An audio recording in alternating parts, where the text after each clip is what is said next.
지난달 초인 5월 6일 영국에서 70여 년 만에 대관식이 거행이 됐습니다. 영국도 우리나라와 마찬가지로 의회에 의한 정치를 시행하고 있는 나라이기 때문에 평상시에는 영국과 우리나라, 프랑스, 미국 같은 공화정의 시스템이 얼마나 다른지를 잘 실감하지 못해요.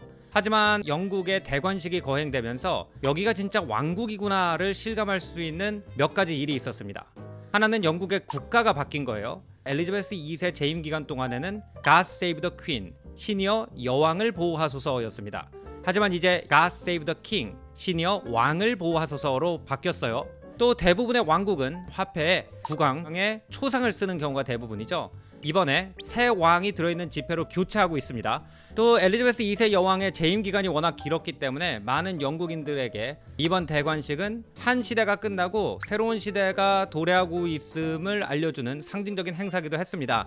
그런데 그 다음 시대가 이전 시대보다 좋을지 나쁠지에 대해선 좀 많은 불안감이 있다는 것도 볼 수 있었어요. 특히 영국에는 이런 말이 있죠. 여왕이 재임할 때마다 태평성대를 맞았다. 우연인지 아닌지 영국의 여왕들 같은 경우에는 재위 기간이 굉장히 길었기 때문에 국가가 안정돼서 이런 태평성대를 이룰 수 있는 경우가 많았습니다. 엘리자베스 1세 여왕은 44년 동안 재위를 했고요. 빅토리아 여왕은 63년, 이번에 엘리자베스 2세 여왕님은 70년 이상 재위를 했어요. 아마 영국 왕실 역사상 가장 중요한 행사는 1897년에 거행된 빅토리아 여왕의 60년 재위 기념 행사 다이아몬드 주빌리였을 겁니다. 이때는 영국이 세계의 4분의 1을 지배하는 세계 최대의 제국이었기 때문에 영국에게 조공을 바치는 수많은 나라의 왕들도 참석을 했었고요.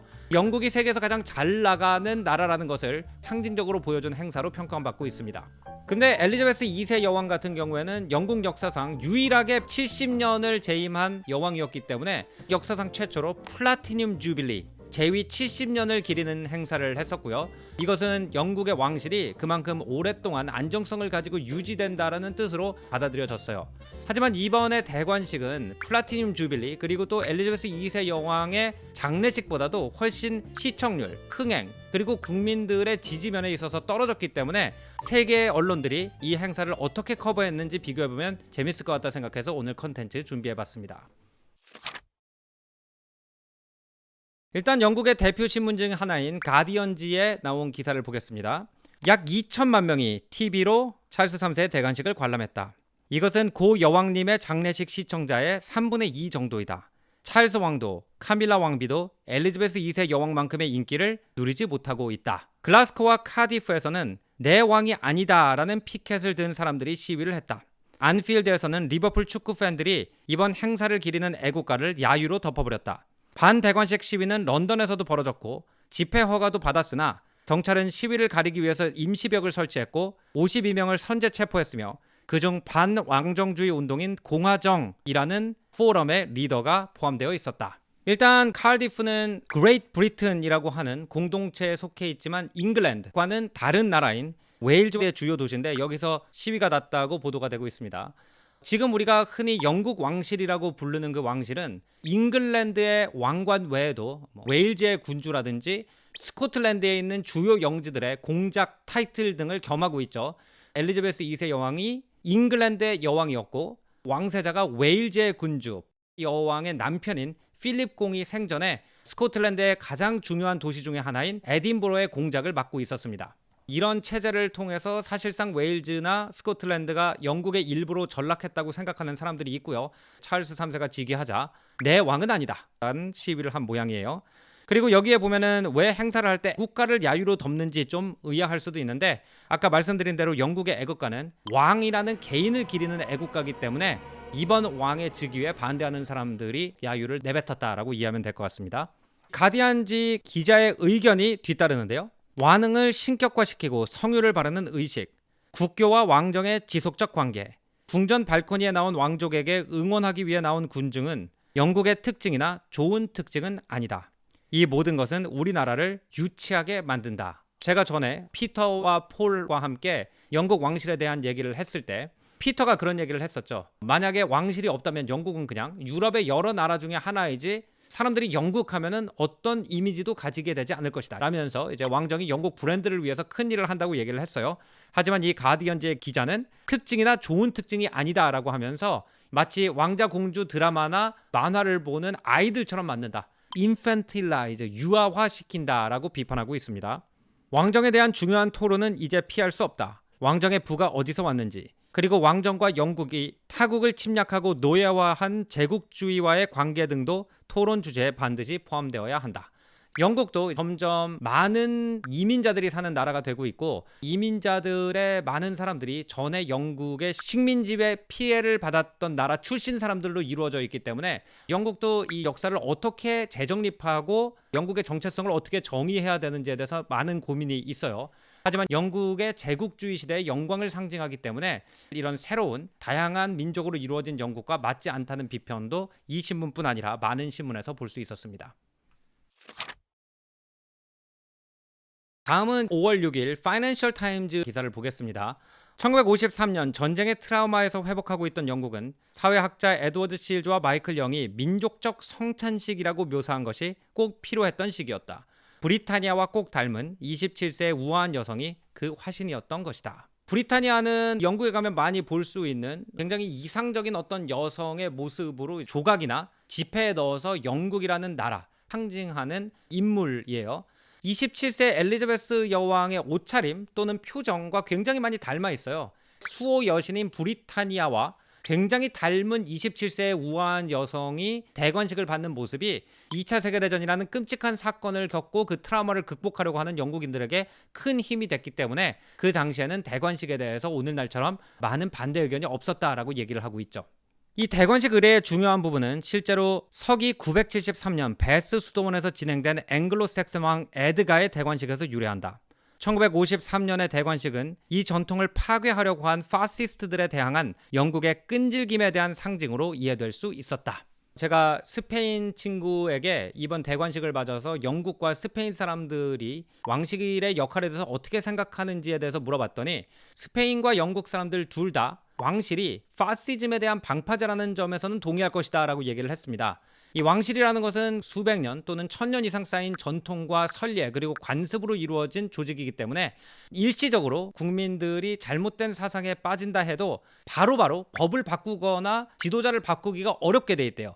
이 전통의 무게와 길이를 가지고 순간적인 유행이나 트렌드에 의해서 국가가 잘못된 방향으로 흘러가는 것을 막는 것이 왕정의 최고 역할이고, 또 스페인 사람들도 그렇기 때문에 프랑코라는 독재자에 의한 오랜 파시즘 노선의 기간이 끝났을 때 왕정을 복구하는 것에 찬성했다는 얘기를 했습니다. 파이낸셜 타임즈는 그 이후에 이번 찰스 3세의 인기가 낮은 이유가 꼭 찰스 3세의 불륜 때문이 아니다라고 못을 박아요. 하노버 왕가의 왕 중 정부가 없었던 사람은 낭만적이고 가정적인 조지 3세 한 명뿐이었다. 윌리엄 4세가 배우 졸던 부인이랑 낳은 10명의 자녀 중 4명이 웨스터민스터 대관식 때 자리했던 역사도 있다.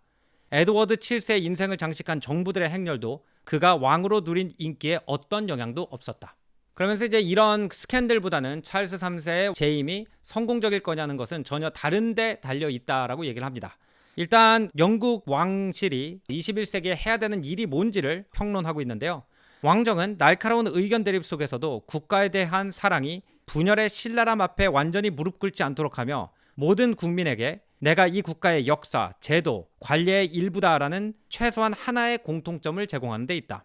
이런 제도는 지금처럼 스스로가 자기 나라의 민족과 종교의 화신이라고 자처하며 자기에게 반대하는 사람들을 고문, 강금, 사형으로 다스리는 도덕성이 결여된 독재자들로 가득 찬 세상에서는 매우 중요하다.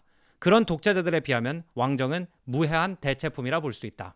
왕정이 할 수 없는 일도 많다. 하지만 한 가지 할 수 있는 일이 있다면 시민으로서의 도덕적 관념, 정치라는 진실 없는 게임 안에 이해관계 없는 하나의 대조상을 제공하는 것이다.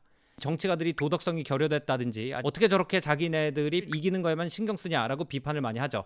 이런 것이 계속되면은 나라 자체에 대한 신뢰가 떨어져 버릴 수도 있다는 겁니다. 내가 좌도 우도 싫지만 그 위에 있는 국가에 대한 상징은 그래도 내가 존중할 수 있다는 도덕적 하이 레벨이 있어야 된다라고 얘기를 하기 때문에 영국의 대표 시민으로서 찰스 3세가 롤모델 역할을 하는지에 달려 있다라고 평가를 하고 있어요. 영연방 국가에서도 엘리자베스 2세 여왕이 돌아가심과 함께 영국 왕실과의 역사적인 관계를 유지해야 되는지에 대한 토론이 활발히 진행되고 있습니다. 일단 호주의 공영방송인 ABC 뉴스에 나온 기사를 보겠습니다. 2월 2일에 나왔는데요. 준비은행은 $5 지폐를 업데이트하며 오스트레일리아 원주민의 문화와 역사를 기리는 새로운 디자인을 선보이기로 했습니다고 설명을 발표했다. 새로운 디자인은 엘리자베스 2세 여왕의 초상을 대체할 것이며 반대편에 있던 호주 의회의 모습은 유지될 것이다. 여기에 대해서 반대 의견도 있습니다. 호주 자유당 상원의원 딘 스미스는 완강한 왕정주의자이자 헌법적 보수주의자로 왜 지폐가 호주 역사의 모든 요소를 다 수용할 수 없는지 이해할 수 없다는 입장이었다. 우리의 새 왕, 또 호주 원주민들의 유산과 문화를 둘 다 기리며 접목하는 디자인이야말로 더 좋은 그리고 더 융합적 접근이 되었을 것입니다 라고 설명했다. 다시 말하면 호주에 와 있는 백인들은 영국 조상을 가진 것이 맞고 그 사람들에게는 이 영국의 왕이 굉장히 중요한 존재이기 때문에 두 개의 문화를 같이 기리는 방법을 선택했어야지 하나를 빼고 하나를 넣는 방법은 옳지 않다라고 반대하는 목소리도 있다는 걸 볼 수 있죠. 캐나다의 공영방송인 CBC의 5월 5일에 나온 내용을 보면요. 이번 설문조사에서 캐나다인 사이 왕실 유지 지지율이 하락했다라는 기사입니다. 아바커스 데이터에서 목요일 발표한 설문조사에 의하면 만약에 국민투표가 있다면 응답자 중 64%가 왕정 폐지 쪽에 투표하겠다라고 밝혔다고 한다. 36%만이 왕정 유지를 지지했다. 보쿠스는 이건 그냥 인터뷰를 한 어떤 주민입니다. 완강한 왕정 유지론자이다. 유구함, 역사성, 그리고 왕실의 변함없음이 나에게는 큰 매력입니다. 요즘은 너무 일회용 사회예요. 그녀는 말했다. 너무 많은 것이 생겼다가 바로 사라지죠. 유행 때문에 많은 것이 생겼다 사라지는 세상에 900년부터 이어져 온 전통 하나쯤 유지하는 것은 우리 정서적으로 중요하다라는 의견이 있고요. 또 보커스의 대관식 파티에서 고속도로를 타고 내려오다 보면 그녀와 같은 캐나다 진보 보수당 지지자인 안드레아 앤더슨 메이슨은 왕정과의 관계를 다시 생각해 볼 때라고 말한다. 세대적으로 보면 우리 세대의 사람들은 다른 세대보다 왕정과의 관계를 똑같이 느끼지 않아요. 오스트레일리아나 캐나다에서도 굉장히 중요한 게 그 안에 여러 민족이 있음에도 영국에서 넘어온 이주자들이 주류를 만들어줬다라는 그 정체성을 상징하는 게 여왕을 아직도 모신다는 거였어요. 그래서 2차 세계대전 때 영국이 공격을 받자 오스트레일리아와 캐나다의 군대가 마더 컨트리, 즉 우리 임금님의 나라를 보호하러 간다고 큰 활약을 하기도 했습니다. 이런 경험이 없는 신세대들한테는 저런 구시대적이고 봉건적인 제도를 우리가 왜 유지하지? 라는 토론이 곳곳에서 이루어지고 있는 거죠. 이제 주변 나라들의 반응을 보겠습니다. 공화정의 가장 대표적인 국가인 미국과 프랑스의 의견이 궁금해서 뉴욕타임즈 기사를 봤는데요. 가장 재밌는 기사는 엘리자베스 2세 여왕이 돌아가신 작년 2022년 9월 12일에 나온 기사입니다. 찰스 왕은 어머니 엘리자베스 2세 여왕이 우리나라의 핵심 가치인 입헌군주제의 소중한 원칙을 지키겠다라는 약속을 했음을 상기시키고 그녀의 발자취를 따르겠다는 내용으로 그의 연설을 마무리했다. 보고 있는 외국인들에게는 궁금증이 생길 수밖에 없다. 헌법이라는 텍스트가 없는 나라에서 어떻게 입헌군주제라는 것이 있을 수 있는가? 대부분의 공화정 같은 경우에는 혁명을 통해서 이루어졌죠. 그렇기 때문에 여러 민중을 대표하는 사람들이 만나서 헌법이라는 것을 제정한 시기가 있습니다. 그 헌법이 국가의 최고법 역할을 하는 프랑스하고 미국이에요. 하지만 영국 같은 경우에는 왕실이 무너지지 않았어요. 민중 대표들이 지금부터 우리나라의 최고법은 이거다라고 결정한 적이 없다는 거죠. 그럼에도 영국의 왕정제도를 Constitutional Monarchy, 즉 입헌군주제라고 부르는데 입헌이라는 건 헌법에 의거한다는 뜻이잖아요. 그러니까 헌법이 없는 나라에서 어떻게 입헌군주제가 있는지 의아하다라는 굉장히 미국적인 글을 한번 읽어보면 재밌을 것 같아요. 영국에는 1788년에 미국에서 시행된 것과 같은 성문화된 헌법이 존재하지 않는다. 영국은 여러 법과 세부적으로 문서화되어 있는 관습과 전통이 합쳐져서 헌법의 역할을 하며 왕의 행동을 제약해왔다. 이런 규칙은 수세기 동안 쌓인 입법 판례와 그를 둘러싼 수많은 선례와 관습으로 점철되어 있다. 영국 귀족회 도서관이 내세운 입헌군주제에 대한 설명은 처음 왕권에 제한을 둔 1215년의 대헌정이라는 법부터 시작해서 의회가 왕위 계승에 관여하기 시작한 1701년까지 통과된 수많은 법적인 마일스톤들로 구성되어 있다. 찰스 왕은 입법자들 앞에서 이런 관습을 인정하기 위해서 영국의 필수적인 의회 전통에 대한 칭송으로 연설을 시작했다. 이 전통을 웨스트민스터 홀, 그가 연설을 한 의회 건물의 지붕에 있는 중세의 대들보와 같은 것이라고 비교했다. 지금 우리가 살고 있는 시대에서 건물을 짓는다 그러면 어떤 건축가가 설계를 하고 미리 머리로 구상한 대로 건물을 올리는 방식을 사용하죠. 하지만 중세기의 웨스트민스터 같은 건물을 지을 때는 수백 년 동안의 천천히 건물이 지어지면서 중간에 여러 가지 변화가 있습니다. 뭐 스타일도 바뀌고 건축 공법도 바뀌고, 그래서 한 건물 안에 수많은 시대의 수많은 기법들이 공존하는 경우가 많아요. 하지만 그럼에도 건물이 무너지지 않는 것은 처음에 기초공사 때 놓은 대들보가 계속 굳건히 그 자리를 버티기 때문인데, 말하자면은 이 영국의 의회 제도와 왕정 사이에서 수천 년 동안 니고시에이션 하면서 쌓아 올린 그 관습이 영국이라는 나라를 지지하는 웨스트민스터의 중세 대들보 역할을 한다라고 비유를 한 거죠. 우리의 헌법은 아주 영국적인 감각인 도덕성과 페어플레이 정신에 기대어져 있으며, 정부 고위 관료들이 관습, 선례 그리고 암묵적 규칙을 지킨다는 가정 위에 세워져 있습니다. 유니버시티 칼리지 런던의 헌법부 교수 매그 러셀이 2019년 타임즈 기사에 말한 내용이다. 이 웨스트민스터에 있는 중세 건물처럼 오랫동안 얼기설기 올려진 건물은 가장 오래된 대들보를 뽑아버리면 전체가 무너져 버리죠. 국민과 귀족과 왕의 끊임없는 계약과 그 계약의 리뉴얼로 이루어진 관계에서 하나의 계약 주체를 빼버리면은 더 이상 영국이란 나라가 무엇인지 정의하기가 굉장히 애매해지는, 그리고 이 정치 체제가 뭔지 지탱하는 원천이 없어지는 그런 상황이 발생할 수밖에 없겠죠. 자, 이제 프랑스로 가보겠습니다. 르몽드지의 5월 5월에 나온 기사인데요. 프랑스는 항상 역사적으로 급진적인 나라였죠. 한 세기에도 혁명을 몇 번씩 하는, 영국은 어떻게 보면 그 반대, 꾸준히 한 가지 제도를 1000년 이상 이어져 온 나라로 유명하기 때문에 프랑스는 유럽의 레디칼한 국가의 대표, 그리고 영국은 유럽의 보수적인 국가의 대표로 흔히 여겨집니다.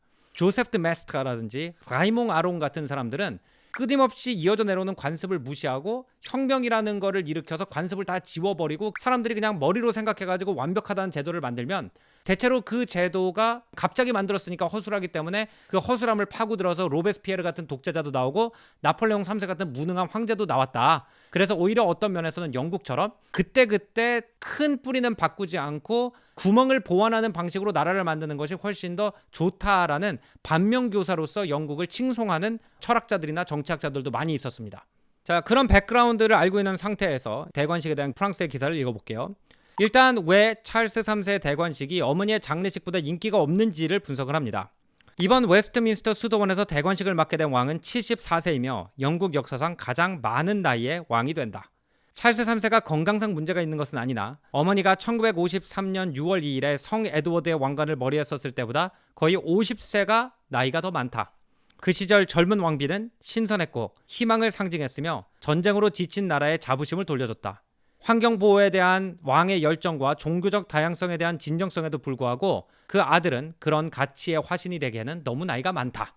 젊은 여왕이 됐을 때는 야, 이제 앞으로 미래가 열리는구나 라는 느낌이었다면 70이 넘은 나이의 왕이 되면은 야, 이거는 과거로서의 회귀구나 라고 사람들이 느끼기 때문에 사실 아무리 그 왕이 열심히 한다 그래도 엘리자베스 2세 여왕 즉위 때랑 같은 감정을 느끼기가 불가능하다라고 얘기를 하고 있고요. 오늘 몇 명이나 이 유구한 전통의 종교적 감성을 제대로 느낄 수 있을까? 웨스트민스터 수도원에서의 첫 대관식은 1066년 크리스마스 때 정복자 윌리엄의 대관식이었다. 역시 프랑스답게 프랑스 출신 영국 왕의 대관식을 꼭 집어넣네요. 2021년 프랑스인과 영국인 중 반 이하가 스스로를 기독교인이라고 말한다. 여기 가장 중요한 대관식의 의례는 옛날에 모든 유럽 나라가 그랬었죠. 그 나라의 가장 중요한 대주교 또는 추기경이 신에게서 왕권이 내려왔다는 것을 상징하기 위해서 주로 예루살렘에서 가지고 온 성유, 기름을 왕의 머리와 목 등에 바르는 것, 옹션이라고 하는 행사를 기반으로 하고 있습니다.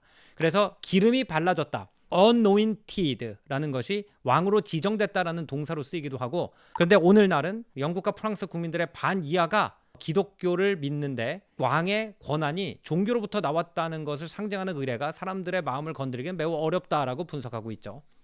람베스 궁에서 모든 영국인에게 목소리 높여 충성서약을 요구하는 장면은 많은 비판의 대상이 되었다.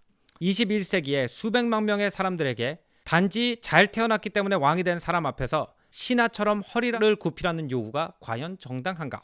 이런 여러 가지 이유 때문에 지금 지지율이 어떻게 됐는지에 대해서 분석을 하고 있습니다.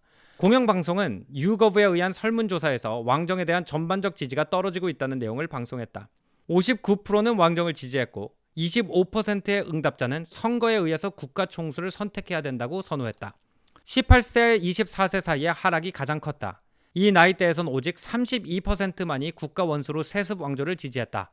65세 이상의 왕정 지지율은 78%이다. 그리고 78%의 젊은 층은 왕실에 대해서 관심이 없다라고 답변했다. 왕실이라는 것은 상징적인 인스티튜션이기 때문에 어떤 감정이라도 불러낼 수 있으면은 그 왕실은 무엇인가의 상징이긴 한데 18세, 24세 사이에 78%가 왕실에 대해서 어떻게 생각해요? 그러면 아무 생각도 없는데요. 생각해 본 적도 없는데요. 이렇게 대답을 한다면 정말 존재 이유가 없어졌다라고 볼 수도 있겠죠. 영국의 식민주의와 타국을 억압한 과거와 너무 깊은 연관성을 가진 영국 왕실의 이미지를 쇄신하기 위해서 찰스 3세와 그의 아들 윌리엄은 노예제도의 끔찍함에 대해서 깊은 유감을 표현했다. 하지만 찰스 3세 왕이 아직도 엘리자베스 1세로부터 찰스 2세를 통해 안느 여왕까지 이어졌던 왕실과 삼각무역의 관계를 인정한 적이 없기 때문에 많은 영국인들의 눈에 그들의 후예는 알맹이가 없다라고 얘기를 했습니다. 삼각무역이라는 것은 카리비아의 여러 섬과 지금 미국과 캐나다 지역이 영국의 식민지였던 시대에 아프리카와 아메리카 식민지 그리고 영국 사이에 했던 무역을 말합니다. 삼각무역의 가장 큰 자본가 역할을 한 것이 왕정인데 사과를 한 적이 없기 때문에 특히 그런 지역의 부모나 조상을 둔 영국인들한테는 영국 왕실을 좋아하기 굉장히 어렵다라는 얘기를 하고 있죠. 많은 대관식에 관련된 기사에서 람페두사라는 이탈리 소설가가 쓴 표범 가토파르도라고 하는 소설에 나왔던 내용이 인용이 됐습니다. 그 소설에서 한 시칠리아 귀족이 시대가 급격하게 바뀜에도 우리 가문이 세상 속에서 역할이 있으려면 빨리 변해야 된다라는 얘기를 하면서 모든 것이 그대로 있기 위해서는 모든 것이 바뀌어야 된다. 이런 사고방식이 지금 영국 왕실에 살아있어야 왕실이 계속 유지될 수 있다라고 얘기를 했어요. 우리는 대체로 공화정에서 살고 있기 때문에 이 왕정을 보면은 저런 제도를 왜 가지고 있지라고 생각을 하지만 이 많은 왕정의 역할에 대해서 서술한 기사를 보면서 이 왕정도 오늘 사회 안에서 굉장히 중요한 한 역할을 하고 있다고 생각을 했습니다. 오노레드 발삭이라는 소설가가 캐터린 드 메디시라고 하는 프랑스의 여왕에 대해서 쓴 소설에 기억에 남는 인용문이 있는데요. 한 명의 권력은 모든 사람에게 책임이 있지만 모든 이의 권력은 아무에게도 책임이 없다라는 말이 있었어요.